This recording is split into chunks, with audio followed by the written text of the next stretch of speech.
I'm watching all these great players clutching out big plays with their hearts on the line in front of hundreds of screaming fans, and I'm thinking, man, I really got no excuse. These are people that eat, sleep, and breathe League of Legends, and they've been doing it for months and years on repeat. To see them clash in nail-biting, high-stakes moments at Worlds where only one of them gets to move on is seriously electrifying. Especially for the truly remarkable series, where if one or two things go differently, the game could have went completely in the opposite direction. I think there's a lot of inspiration that we can take away from these Worlds teams. They are the best of the best, but they're all going to war where only one of them will survive to lift the Summoner's Cup. Despite all of their hours and hours of dedication and practice and positivity, every one of them will fail, except for the last one standing. Which got me thinking, what excuse do I have to bitch about the game? After all, I'm just some diamond random playing Tryndamere mid in my cozy little room in New Jersey. What excuse do I have to get frustrated, tilted, or act like I deserve LP, where there are players who literally etched this game into their souls for many years and yet still have their hopes and dreams dashed in front of millions and millions of people? It puts a lot of things into perspective, doesn't it? Since the nature of the human psyche is to first and foremost to be egotistical and selfish about its own needs, we often find ourselves treating our own piss-low ranked games as if they're the most important things in the world, whereas these players are losing out on hundreds of thousands of dollars and a chance at greatness over just split-second decisions. They have infinitely more to lose than us. 99% of us can just walk away from the game right this instant and it literally won't change anything in our lives. But for them, it's their livelihood. It's how they put food on the table. And esports can be a very slippery slope once you start slipping. I know of so many players who were playing well one year and are completely out of the pro circuit the next. It's a very brutal world. So I started thinking, how can we best use these pro players for inspiration and be successful in our own climb? Let's talk about it. For those of you all who have never clicked on one of my videos before, my name is Raybees and I'm a solo queue therapist. If you want a free VOD review or a solo queue therapy session, hit me up on Discord. The first way is to be grateful that the stakes will always stay low by comparison to the pros. Like I've discussed in one of my previous videos, if you aren't challenger in your first 2 years of playing ranked, then you can kiss your chances of ever going pro goodbye. People vastly underestimate the amount of natural talent required to make it in the pro league scene. Everyone that goes pro can hit that clip to challenger pretty reliably more or less. And becoming a famous content creator, that's even more rare. There are 50 tier 1 pro players in the NA scene, but how many mainstream NA league personalities do you know? Less than 5. Just this crackhead and a bunch of other randoms. Point is, it's exceptionally rare to become like the person you idolize or look up to. But in a way that's good because there's not many eyes on you either. You can sort of do whatever the fuck you want, play however you want, and no one really gives a flying fuck. Even your mentally ill teammate who adds and flames you after the game will forget all about you in the next 10 minutes. Whenever your ego gets too big and you start thinking the result of your Platinum 3 ranked games will have some sort of massive cross-region implications across the rest of the league scene, just remember that no one really gives a flying fuck about you. Just because you don't give up doesn't mean you will make it. You will never go through the agony of living and breathing League of Legends just to bow out in defeat in front of thousands of people. And you will never face that pain because your games will never matter that much in the first place. Use this to your advantage. Instead of having your head stuck up your ass with a shallow, hollow sense of self-importance, go out into the rift and play true to yourself. Don't worry about the imaginary randoms that are critiquing every misplay or gassing up every outplay because they simply don't exist.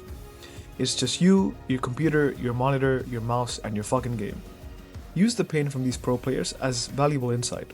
That's what it looks like when you actually have stakes.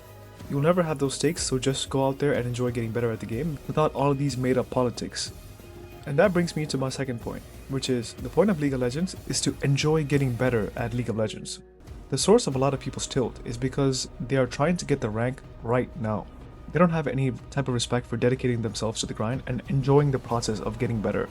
During the KT and Genji series where BD baptized Chovy in front of the whole world, I was watching Kadril's stream and he said something that was really interesting that I wanted to share with you guys. BD debuted in 2016, I think, right? Or was it 2015? Or was it 2014 on TGNTS? Isn't it crazy that he debuted in the LCK in 2015 and 10 years later he's peaking? Just imagine you're a pro player that joined the LEC this year. You could peak in 10 years. Again, really impressed me on this Ion. So don't think about it too deep, you know? He really has just grind. So incredible. Can do anything that just grind, man. Assuming you can't improve after you hit a certain age or thinking you're going to get X rank by X timeline is the problem here, guys. I feel like a lot of people have a negative view and a negative relationship with the game because they haven't figured out how to view the game. There is no end point with League. It stops when you decide to stop. If you never decide to stop and keep improving, guess what's going to happen to you and your rank? Both BDD and Faker are great examples of this for different reasons. BDD was touted as the most talented prodigy since the arrival of Faker, and he's had a very good career, winning multiple MVPs in Korea and at times simply being one of, if not the best mid laner in the world.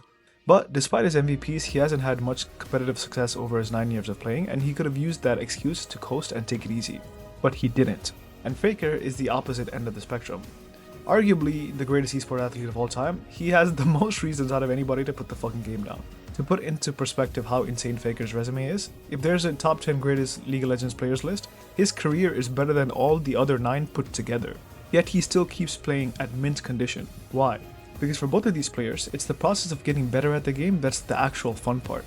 The accolades are just the cherry on the top, but the biggest accomplishment is continuing to play the game at a high level.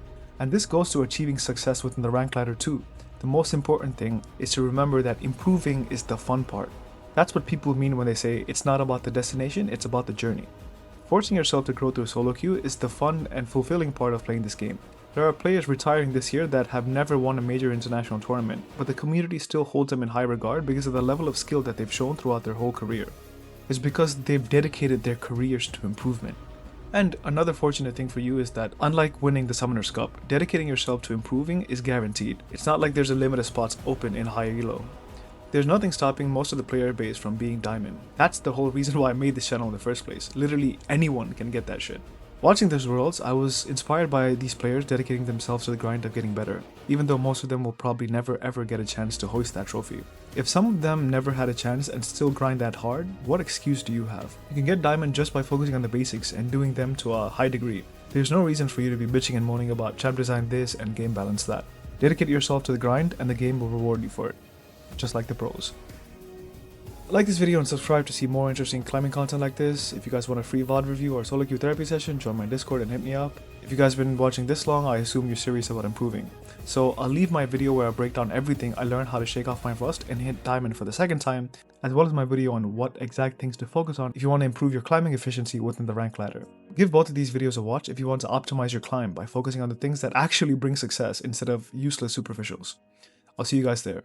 And remember, anyone can get Diamond.